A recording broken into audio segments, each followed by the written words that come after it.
I have talked extensively on these lives about a division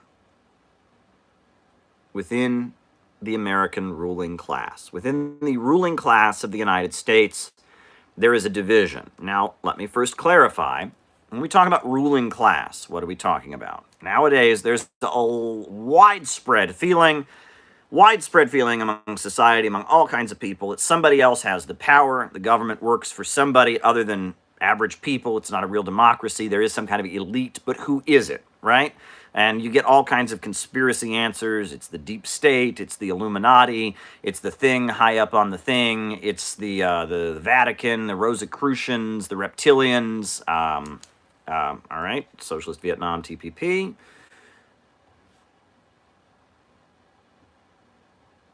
Right? There's all kinds of feelings that there might be some kind of shadowy elite that rules the world, right? And libertarians feel this way, and, conspiracy theorists feel this way, and there's all kinds of ideas about it, right? And a lot of the people who call themselves socialists will talk about the 1%, and they'll cite Occupy Wall Street kind of rhetoric, 99%, 1%. And they think it's about income level. But the Marxist understanding of who is the ruling class, the Marxist understanding of it, is that the ruling class is those who control the major centers of economic power, the major means of production. Those who own for a living rather than working for a living. I work for a living, you work for a living, right?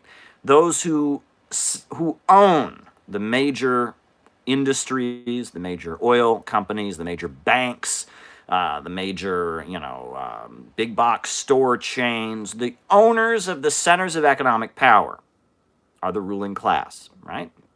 And that there are two classes in the modern capitalist world. There are those who sell their labor in order to survive. And who do they sell their labor to? They sell their labor to capitalists, those who own for a living. They own banks, they own factories, they own major industries, and they are the capitalists. And this is the divide between workers and owners, right? And the owners operate and control the means of production in order to advance their own profits.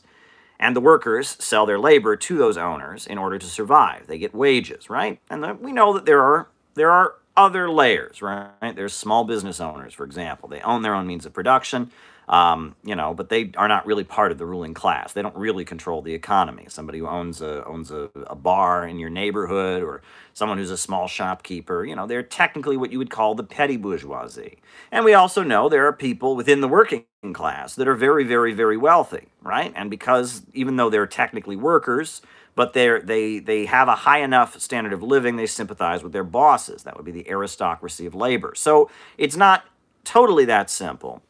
But you have the working class, those of us who sell our labor to survive, and you have the capitalist class, those who own the major centers of economic power. But within the ruling class, and this is where it's very important, there is a big divide, and there has been in the United States for over a century, a divide between what you would call the entrepreneurial bourgeoisie, the bourgeoisie that is just desperate to make its own profits, the rich, and what you could call the managerial bourgeoisie, the ultra-rich, the ones that are so much more wealthy than the rest of the ruling class that they start to think in long-term rather than short-term politics, right? The first example, one of the biggest examples in U.S. history, and probably the first major example of managerial thinking among the bourgeoisie, was J.P. Morgan. J.P. Morgan created the Federal Reserve Bank, right? We know that it used to be on Wall Street.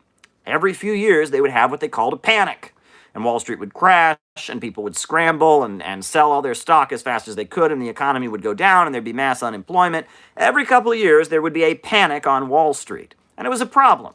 And at that point, J.P. Morgan, right? That's the family of General Electric. That's one of these ultra-rich ruling class families. J.P. Morgan got sitting there and he said, I really don't like the fact that we have a scramble on the stock market every few years. So I'm going to create something called the Federal Reserve Bank, which will be facilitated by the government. And when it looks like there's about to be a panic, the Federal Reserve will loan people a bunch of money and stabilize things, right? And J.P. Morgan gathered a number of bankers and capitalists at Jekyll Island, and they drew up a plan.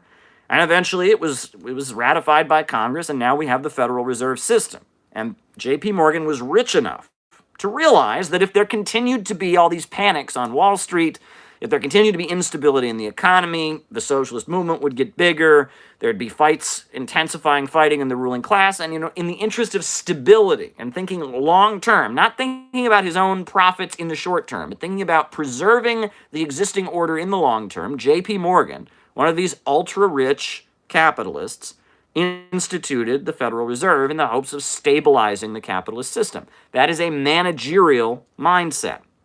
Most capitalists in the United States do not have a managerial mindset. They have an entrepreneurial mindset. They just want to maximize their profits in the short term. They are looking at how much money they are making, and they want to maximize that amount of money. They don't care. They do not care. They're not thinking long term. They're not thinking about organizing societal peace. They just want to make a lot of profits. But there is a faction, a very, very, very powerful faction of the ultra-rich in the United States that are thinking very, very long term. Very, very long term. And their goal isn't to just maximize their profits in the short term. It is to preserve the existing global financial order at all costs, and to do so in the smartest way. And their ultimate goal is to have social peace.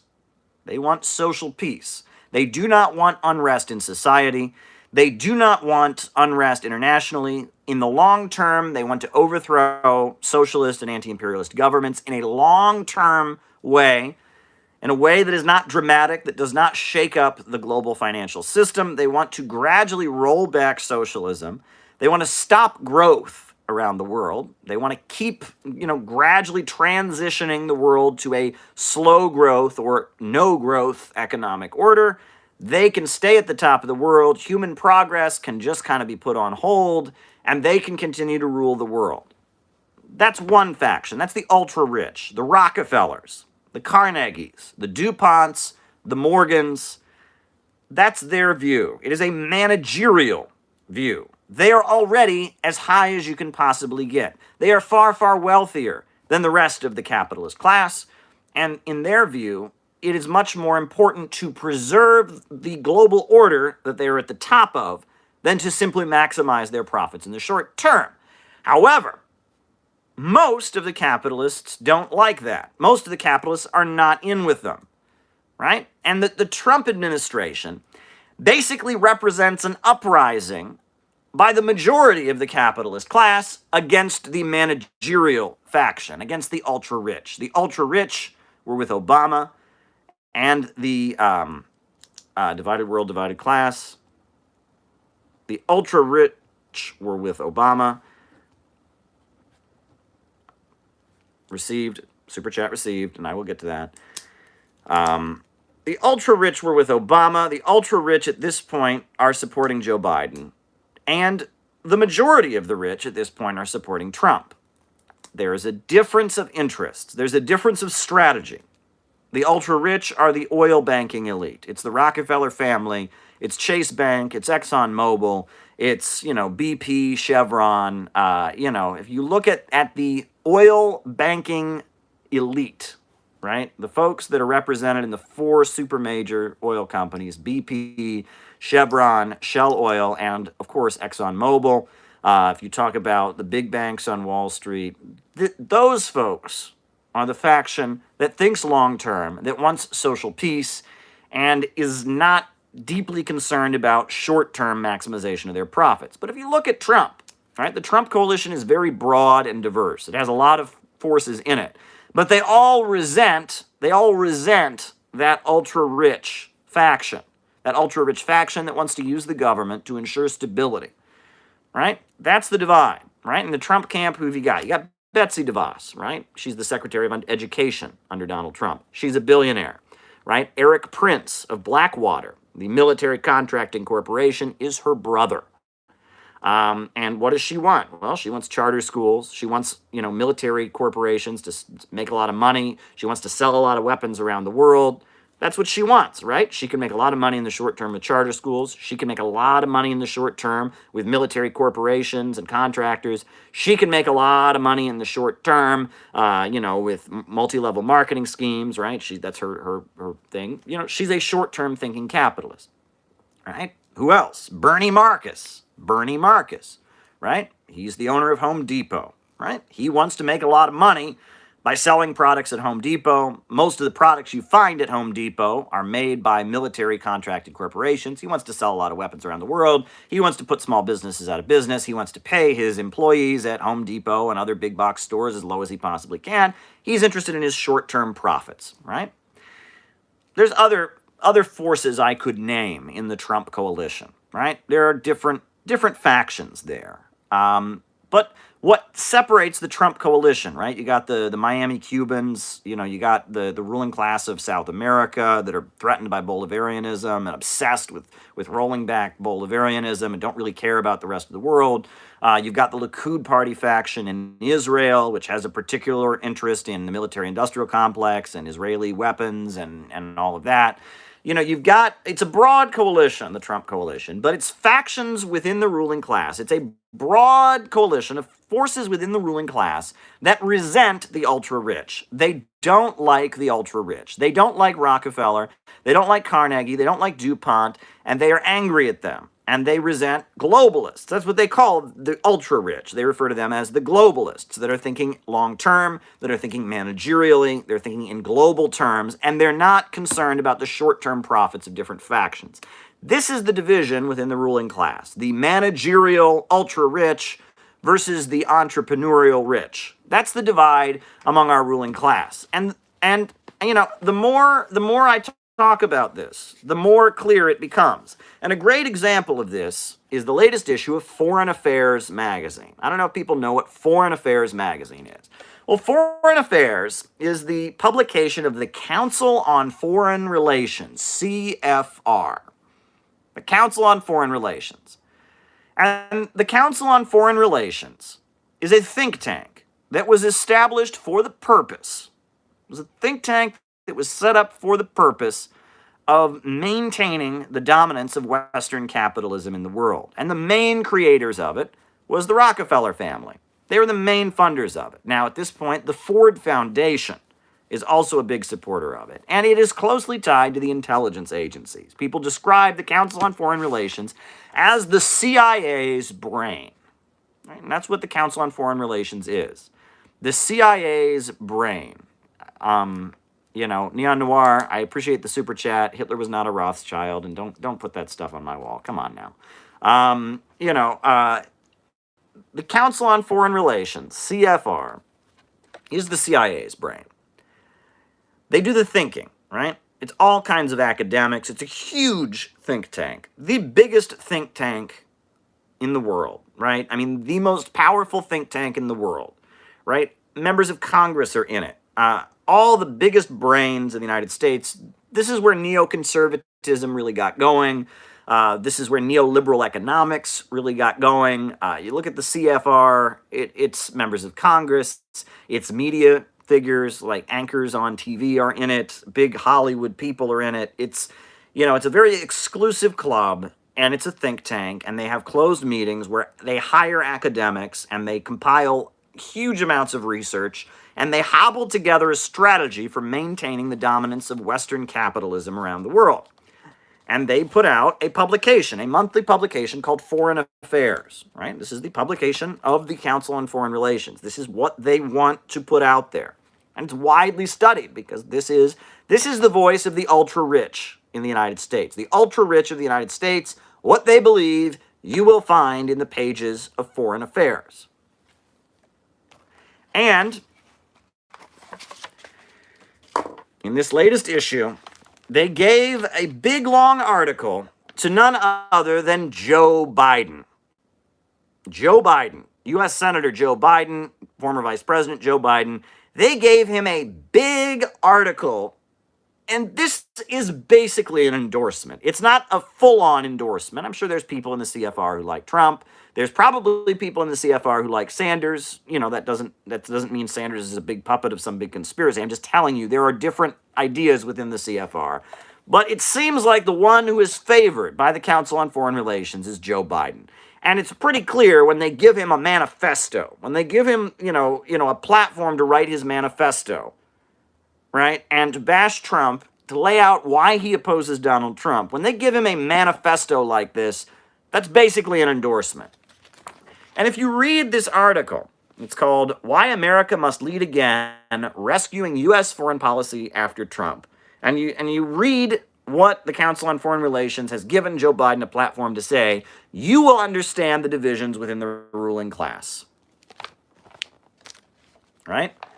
This is Joe Biden, and I doubt he actually wrote this. It's written by his name, but I have a feeling, there's not much about corn pop and, and fighting people with chains in parking lots and cancer moonshots in here. So I have a feeling he didn't write it himself. His staff probably wrote this, but regardless, this is Joe Biden making his case for why he should be the commander-in-chief of the United States and not Trump. Quote, President Donald Trump has belittled, undermined, and in some cases abandoned U.S. allies and partners. He has turned on our intelligence professionals, our diplomats and troops. He has emboldened our adversaries and squandered our leverage to contend with national security challenges like North Korea, Iran, Syria, Afghanistan, and Venezuela. He has launched ill-advised wars against U.S. friends and foes alike that are hurting America's middle class. The rapid advance of authoritarianism, nationalism, and illiberalism has undermined our ability to collectively meet the problems he's describing.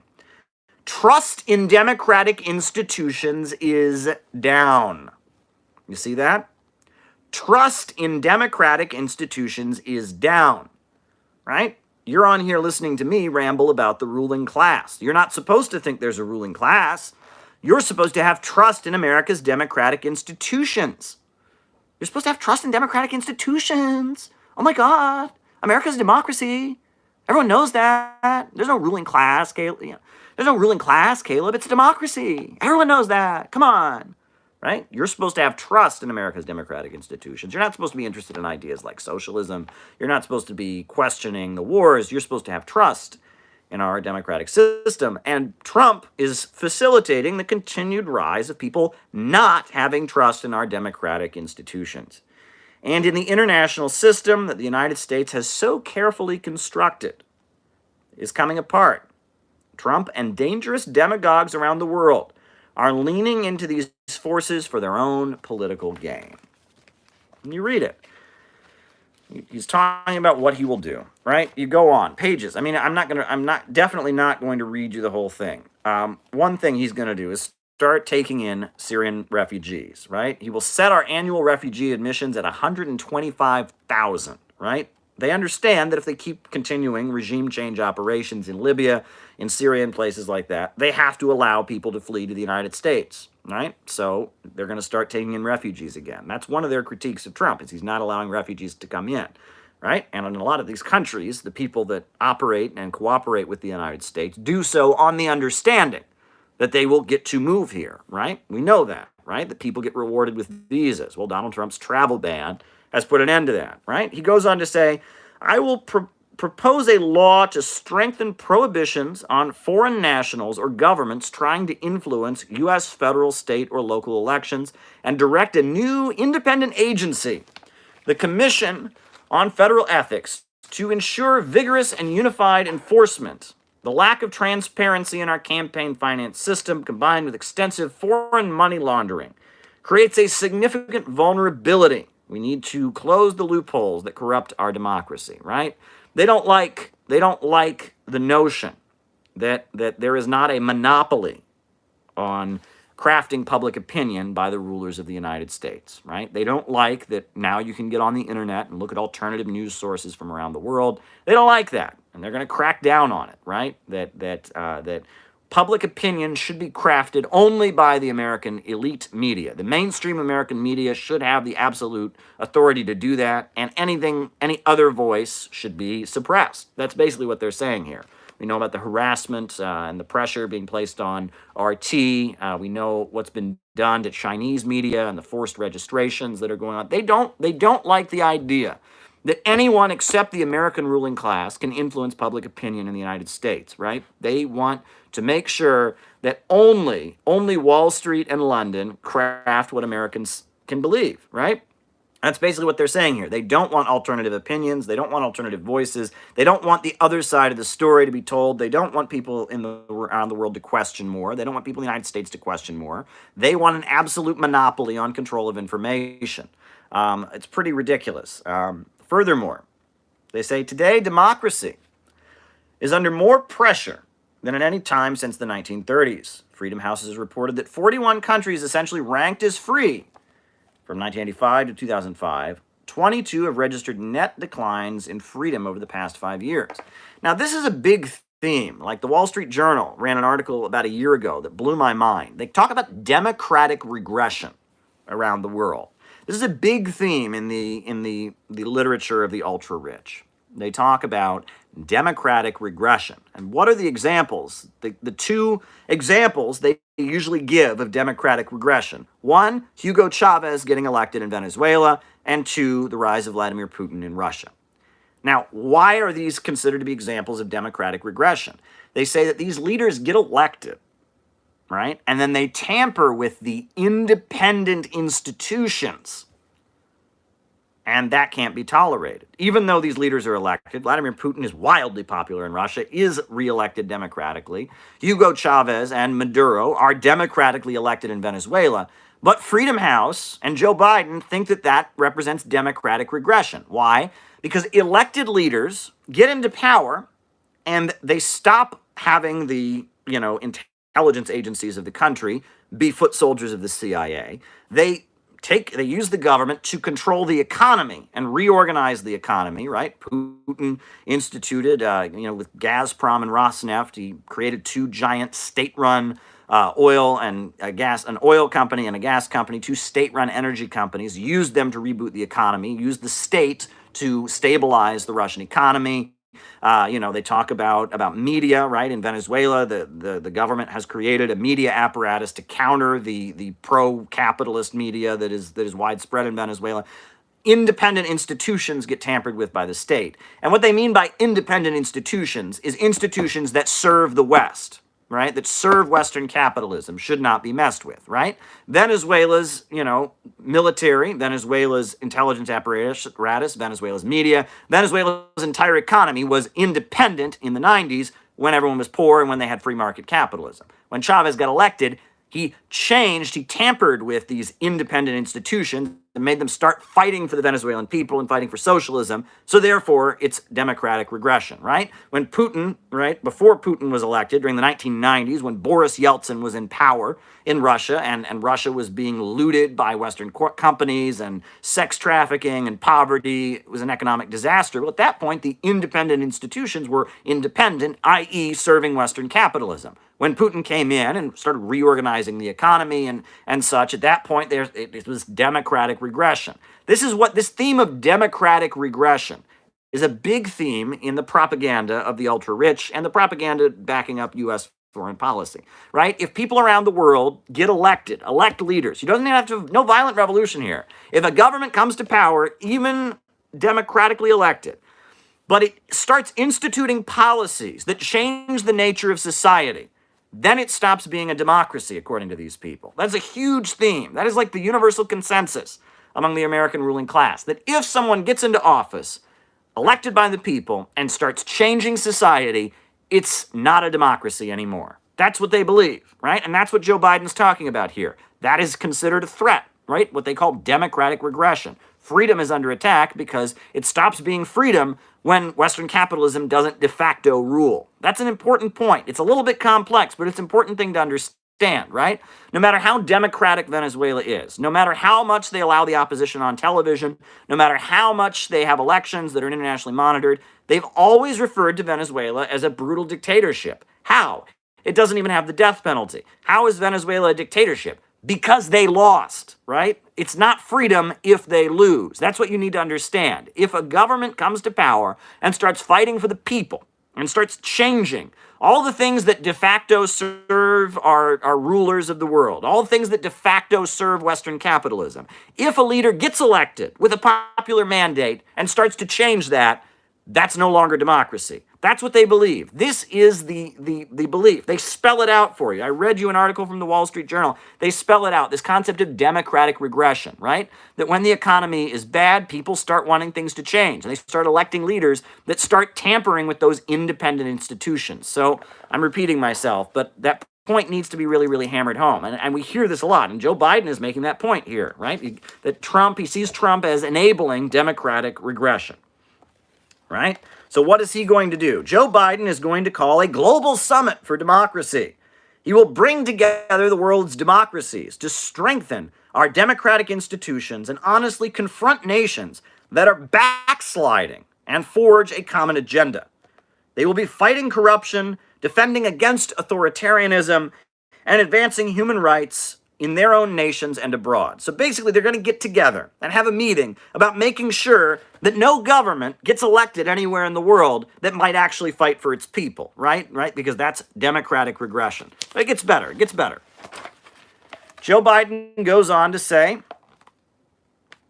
at this summit, members will issue a call of action for the private sector, including technology companies and social media giants, which must recognize their responsibilities and overwhelming interest in preserving democratic societies and protecting free speech. At the same time, free speech cannot serve as a license for technology and social media companies to facilitate the spread of malicious lies. Those companies must act to ensure that their tools and platforms are not empowering the surveillance state, gutting privacy, facilitating repression in China, elsewhere, spreading hate and disinformation, or spurring people to violence or other misuse. So basically, he's announcing here that if he's elected, he will call an international meeting dedicated to forcing Facebook and Twitter and all of that to shut down any idea that might aid this democratic regression, i.e., wanting society to change. This is basically what he's calling for. He wants Silicon Valley and all of them to get together and do everything they can to basically prevent the spreading of ideas that challenge Western capitalism, i.e. misinformation. This is really amazing, folks. I mean, he's laying it all out there. This is public. This is not some secret document. This is foreign affairs. This is the public document, the public magazine of the Council on Foreign Relations. You can't make this up. For 70 years, the United States, under Democratic and Republican presidents, played a leading role in writing the rules, forging the agreements, and animating the institutions that guide relations among nations and advance collective security and prosperity until Trump. If we continue his abdication of that responsibility, then one of two things will happen. Either someone else will take the United States' place, but not in a way that advances our interests and values, or no one will, and chaos will ensue. Either way, that's not good for America. He talks about in the need, it goes on in the article to talk about how he doesn't like the idea of direct invasions. He says, we can be strong and smart at the same time. There is a big difference between large-scale, open-ended deployments of tens of thousands of combat troops, which must end using a few hundred special forces soldiers and intelligence assets to support local partners against a common enemy. These smaller scale missions are sustainable militarily, economically, and politically, and they advance the national interests. He is saying the idea, invading Iraq like George W. Bush did, and he voted for and supported, that's not what they want. What they want regime change operations. They want situations like Libya, situations like Syria, situations like Euromaidan in Ukraine, which, we know his son did pretty well financially as a result of, right? That they want to foment unrest in countries. They want to use the intelligence agencies and special forces to create big, long-term wars that divide countries, like in Syria, like in Ukraine, like in Libya. Like, that's the goal here, right? That it's much more effective rather than straight up invading, right? Where everyone in the country can unite against the foreign occupier. Let's try to manipulate countries. Let's try to have the intelligence agencies foment big, ugly civil wars in countries that, look at Syria. He's talking about Syria here. You look at the Syria. Before 2011, Syria was a peaceful country. Christians, Muslims, Sunnis, Shia, Alawites living in peace. But what did they do? Well, they used special forces and intelligence assets to support local partners against a common enemy, and they set up one of the ugliest wars, a war that's killed well over 500,000 people already. These smaller scale missions are sustainable militarily, economically, and politically, and they advance the national interest. I don't think it advances the national interest. The rise of ISIS has not advanced the national interest. The rise of terrorist groups has not advanced the national interest. I don't see how these smaller scale missions of destabilizing countries, fomenting unrest, prolonging conflicts as long as you possibly can, I don't see how that's in the national interest, but it's in Joe Biden's interest, right? It's different than what Betsy DeVos wants. It's different than what Bernie Marcus wants, right? They want big wars that blow things up. They want to sell weapons. But he's talking long term. How do you roll back countries like the Ba'ath government in Syria? How do you roll back countries like Libya? How do you overturn socialism in places like China? Well, you do it with this long-term, small-scale destabilization. This is the voice of the richest of the rich ruling class denouncing Trump. He says Trump has bankrupted the United States' word in the world. He has alienated the United States from the very democratic allies that it needs most. He has taken a battering ram to the NATO alliance, treating it like an American-run protection racket. Right. We need, we should be strategic. We should keep Europe happy. No. Trump with his quote-unquote America First policies. Trump in the way that he is thinking, he's just, thinking about making money for weapons contractors and stuff. He's not thinking long-term. He's hurting the alliances, the strategic alliances of Western capitalism. And of course, who is the sinister bad guy in Joe Biden's fantasy? The Kremlin fears a strong NATO, the most effective political alliance in modern history. To counter Russian aggression, we must keep America's military capabilities sharp, also expanding its capacity to take on non-traditional threats such as weaponized corruption, disinformation, and cyber theft. We must impose real costs on Russia for its international violation of international norms and stand with Russian civil society, which has stood up against Russian President Putin's kleptocratic authoritarian system. What Russian aggression? I'm sorry, what are they talking about, right? What are they talking about? I'm sorry, where is this Russian aggression they're talking about, right? The United States was aggressive, destabilized Syria. So Russia, with the support of the Syrian government, sent its forces to back up the Syrian government against the terrorists supported by the United States in Syria. In Ukraine, we had a situation where the United States funded the Euromaidan movement, this mass protest movement that violently overthrew the elected government. And in response to that, at that point, the people in the eastern regions, and especially in Crimea, who are Russian and have been Russian, and everyone's centered around a Russian military base, voted for independence, right? You can go back to 2008, South Ossetia, right? South Ossetia was attacked, right? A Russian-aligned territory was attacked, South Ossetia. So Russia responded, and there was a fight in Georgia, right? I'm looking for this Russian aggression he's describing. What I see here is Russia defending itself, Russia protecting its allies from American aggression. That's what I see. I'm looking for this Russian aggression he's always talking about, right? The people of a really small peninsula like Crimea, which I've been to, which is entirely centered around a Russian military base. Everyone speaks Russian. If they take a vote to join with Russia, I'm not seeing aggression there. I don't see the aggression. If the Syrian government requests Russia's support to defeat terrorism, Again, not seeing the aggression here. If South Ossetia, a Russian-aligned territory, is attacked by Georgia, and then Russia responds to make consequences so Georgia doesn't do that again, I'm really not seeing this aggression, folks. Not seeing this Russian aggression, but they just say it like it's a fact. That's one thing. When things are not true, they say it like it's a fact. That's they don't want to explain it. So there is Russian aggression. Well, no, there's not. But if you just say it like it's a fact, and then if somebody questions it, well, where's this Russian aggression? Are you defending Putin? Oh, I'm sorry. I mean, it's, Venezuela, right? The brutal dictatorship in Venezuela. Wait, how is it a dictatorship? Didn't they vote? Are you defending Hugo Chavez and Maduro? Oh, I'm sorry. I mean, it's a bluff. It's a bluff, right? If you just repeat things over and over again, the fantasy is that that it becomes true. Someone's calling me transphobic and homophobic. Whatever. I don't care.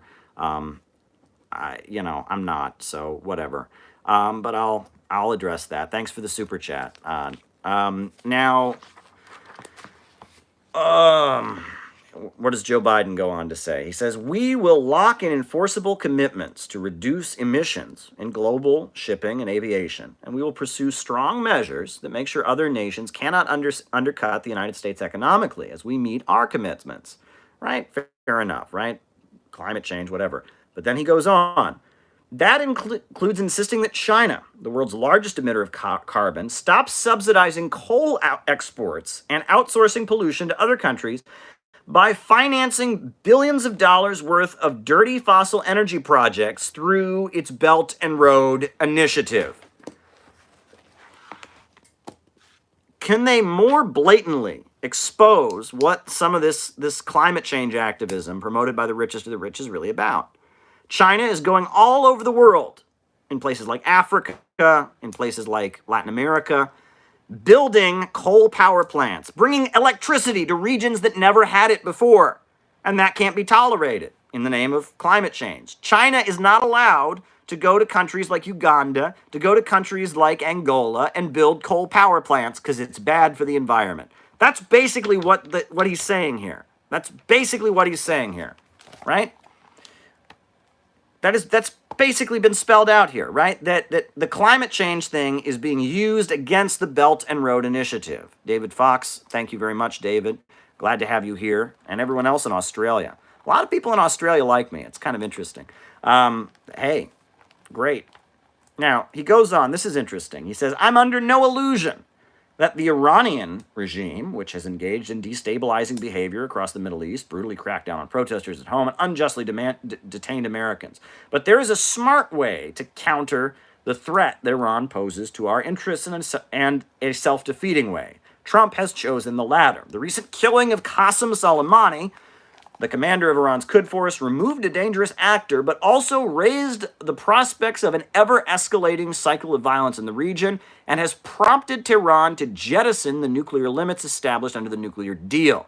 Tehran must return to strict compliance with the deal. If it does so, I would join the agreement.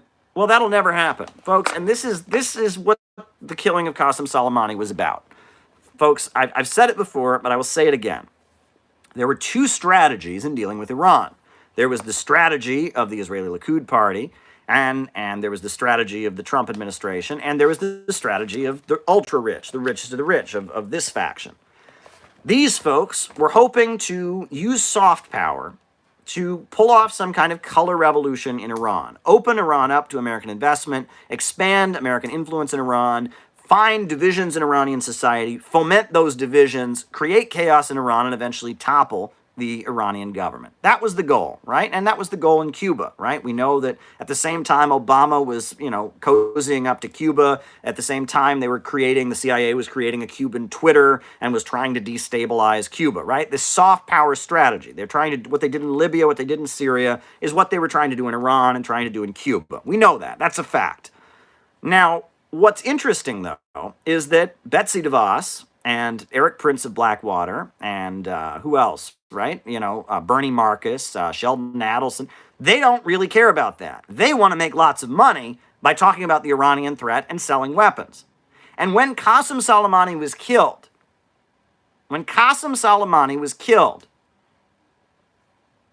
Have I heard of claims about Belt and Road taking land? I've heard all kinds of claims.